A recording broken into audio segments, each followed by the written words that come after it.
We never knew he was there. Pakistan's president has strongly denied his country sheltered Osama bin Laden. As it emerged, he could have been living there undetected for as long as 6 years. America's CIA chief said officials deliberately kept Pakistan in the dark over yesterday's raid in case they alerted the target. The world's attention is now focused on the normally quiet Pakistan town of Abbottabad, 35 miles north of the capital, Islamabad. It was there that US forces finally tracked Osama bin Laden down in a fortified compound in the suburbs. Just a few hundred meters north, the country's prestigious Karkul Military Academy lies right there. Our international editor, Lindsay Hilson, reports now from Abbottabad on how the Americans finally got their man. Not a cave in the mountains, but a fortified compound in a well-heeled suburb of the peaceful Pakistani town of Abbottabad. This afternoon, people gathered to watch and wonder about the neighbour they never knew was there. It was the 20-foot-high walls with barbed wire on top which made this house rather different from others in this middle-class neighbourhood. People I've been speaking to say the security was incredibly tight and no one knew who lived there. But what about Pakistani intelligence? There's a military academy less than a mile away. If they didn't know Osama bin Laden was inside, that would mean they were incompetent. And if they did know, they could be accused of being complicit. Local children were collecting the debris of a US helicopter which malfunctioned during the raid.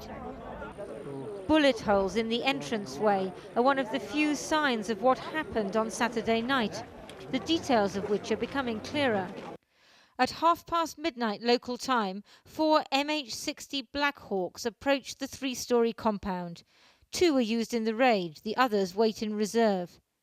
Up to 25 commandos from the combat team known as SEAL 6 abseil into the complex in search of bin Laden. Their presence is spotted by armed guards, and a firefight which lasts just under 40 minutes follows. At some point during the operation, one of the helicopters makes a hard landing, probably from technical failure. No commandos are injured. The SEALs systematically search the main building. They find Osama bin Laden on the 3rd floor and shoot him. The noise of the operation shattered windows in a nearby orphanage and woke the entire neighborhood. And what did you think was happening? We don't know what is going to happen because there was too much noise and we were afraid of what is going to happen.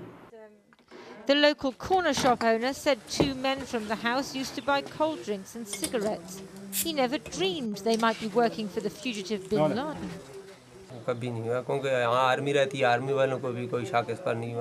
No, the army lived near here. There's an army checkpoint very nearby. Even the army didn't know. Once I wondered, why have these people built such high walls? But then I didn't think any more about it.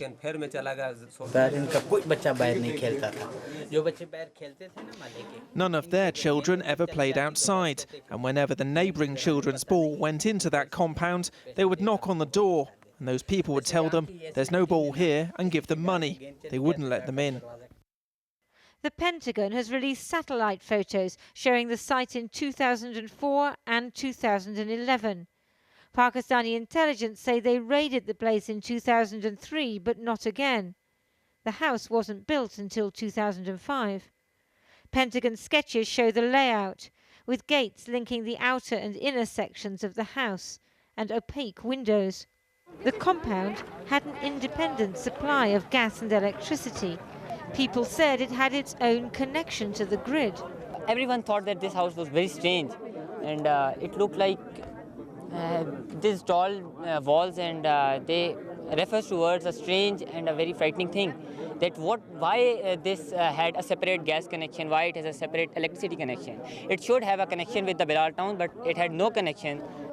But one child, it seems, ventured within.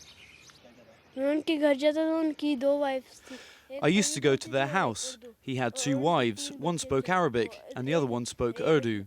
They had 3 children, a girl and 2 boys. They gave me 2 rabbits. Yesterday, the US government released pictures from inside the compound after the assault, showing apparently Osama bin Laden's bed covered in his blood. But so far, they've released no pictures of his body, and that's raised suspicion here. I am 110% sure it's all drama. It's not. Osama bin Laden can't be here. It's not possible. This is not place because Osama bin Laden is a huge, big person. It's not a small person like a bird who came from the fly and a sky to fly inside the compound. Maybe we never seen any dead body. Today, the Pakistani foreign minister appeared with President Obama's envoy, glossing over the fact that his government wasn't informed, let alone consulted about the raid. There is no point, as far as I can see, getting into the forensics of this particular operation and who did what. I think it is besides the point. We are here today with our brothers from Afghanistan and friends from the United States to start working a new beginning. This issue of the Osama bin Laden, it's history, and I think we do not want to keep ourselves mired in the past. President Obama's counter-terrorism advisor said today that Osama bin Laden lived behind these walls for more than 5 years. Many are now asking how the world's most wanted man could have been here so long, right under the nose of the Pakistani military. Live to Lindsay in Abbottabad tonight. Lindsay, there you are in this middle-class urban area. Is it really credible? Nobody knew he was there? I think it strains credulity to some extent. There are 3 Pakistani military regiments here. The Sandhurst equivalent, which we've mentioned before, General Kayani, the head of the Pakistani military, gave a talk there last month where he said Pakistan had cracked terrorism, had broken the back of it. The problem is that the intelligence services here have always looked both ways, towards America and also towards Al-Qaeda and the Taliban.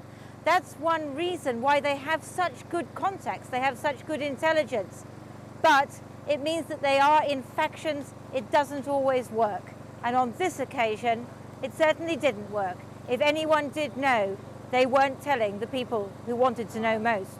Well, how badly then is trust fractured between the United States and Pakistan? And indeed, is it downhill from here on in or possibly uphill?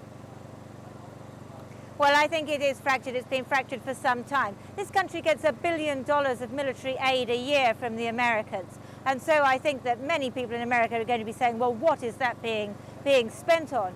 And yet, of course, Pakistan is in the front line. Many Pakistani soldiers have died fighting the Taliban here in Pakistan. And so, but there is no trust. There's almost no trust left. And certainly the Pakistanis are extremely embarrassed that the Americans trusted them so little that they wouldn't tell them anything about this operation before it happened. Lindsay.